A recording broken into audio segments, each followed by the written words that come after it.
Hello बच्चे, welcome to your mentor. तो पिछले वीडियो तक हमने अपना प्रैक्टिस सेट 1.4 खत्म कर लिया था और ये वीडियो में बात करने वाला हूँ प्रैक्टिस सेट 1.5 जो कि वर्ड प्रॉब्लम बेस्ड है और उसमें लगने वाले बेसिक के। ठीक है, तो यहाँ पे अभी हम लोग इस वीडियो में खाली ये देखेंगे कि किस टाइप के क्वेश्चन आते हैं और कैसे उनको थोड़ा सा अंडरस्टैंडिंग अगर अच्छी करनी है। बाकी नेक्स्ट वीडियो में हम लोग एक्सरसाइज चालू करेंगे। तो ये वीडियो खाली बेसिक के लिए, ठीक है, लेकिन ये बहुत ध्यान से सुनना है, इसमें हम लोग करने के वाले हैं। देखो, वर्ड प्रॉब्लम में हम लोग को पता है कि क्लास 9th में, 8th में, 7th में किया रहेगा, कुछ सेंटेंस दिया रहेगा, उसके हिसाब से हम लोग को अपना जो है कि एक इक्वेशन बनाना होता है, फिर उसको सॉल्व करते हैं। सेम चीज हम लोग को यहाँ पे करनी है।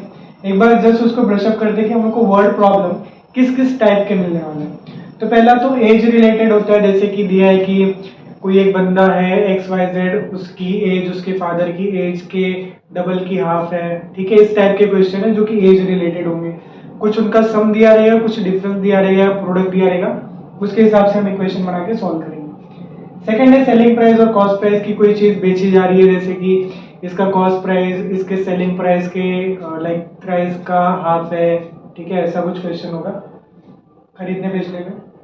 तीसरा एक इंपॉर्टेंट क्वेश्चन ये वाला बनता है, टाइम, स्पीड एंड डिस्टेंस वाला। ठीक है, स्पीड का, डिस्टेंस और टाइम, जैसे कि बोल दिया गया है कोई एक अक्षय कुमार है। ठीक है, अक्षय कुमार है, वो जैसे कि पहले 1 घंटे 50 किलोमीटर से भागता है, उसको 3 घंटे लगे, फिर 40 किलोमीटर से भागता है, या फिर पहले इतने किलोमीटर से भाग रहा था 60 किलोमीटर से, अब 70 किलोमीटर से भाग रहा है, तो उसके बीच का जो टाइम का डिफरेंस है वो 1 घंटा है।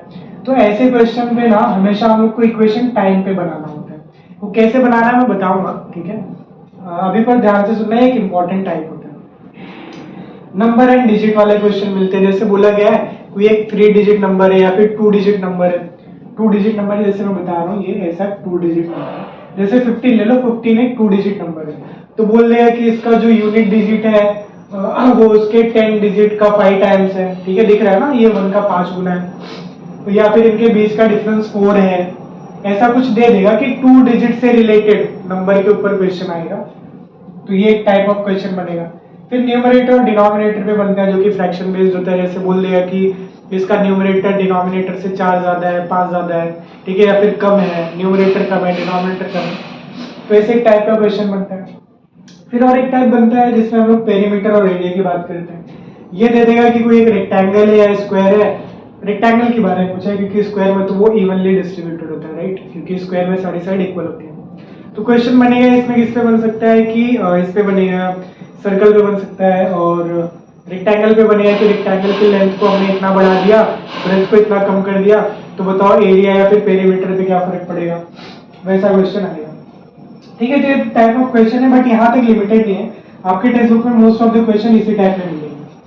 है ना, यहाँ पे बात आती है कि कुछ कीवर्ड्स के, हम लोग कीवर्ड्स को कैसे हम लोग समझे कि जिससे क्वेश्चन सॉल्व करना, इक्वेशन बनाना इजी हो जाए। अगर आपको सेंटेंस में कहीं भी इज दिखता है ना, ठीक है, इसका मतलब समझना।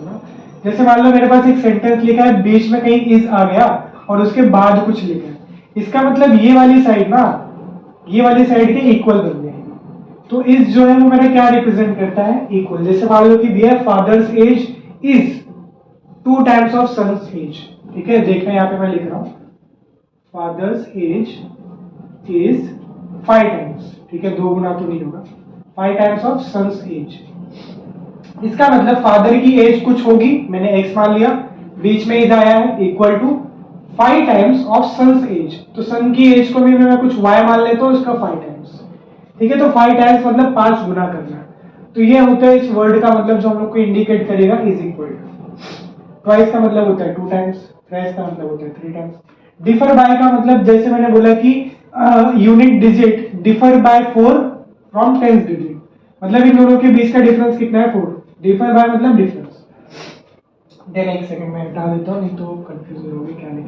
बट हाँ, ये ध्यान में रखना, जो वर्ड्स है ना उससे थोड़ा इक्वेशन बनाने आसान हो जाएगा। Now price is equal to rate into quantity, हम लोग को पता है। जैसे बोलो कि एक साबुन है, ठीक है, उसका प्राइस 10 रुपए है, तो 5 साबुन का कितना होगा, तो टोटल 50 आ गया। तो this is what price, this is what quantity, और ये क्या है मेरा रेट एक साबुन का। दिख रहा है कि नहीं वहां पे, क्लियर आ रहा है, यस आ रहा है।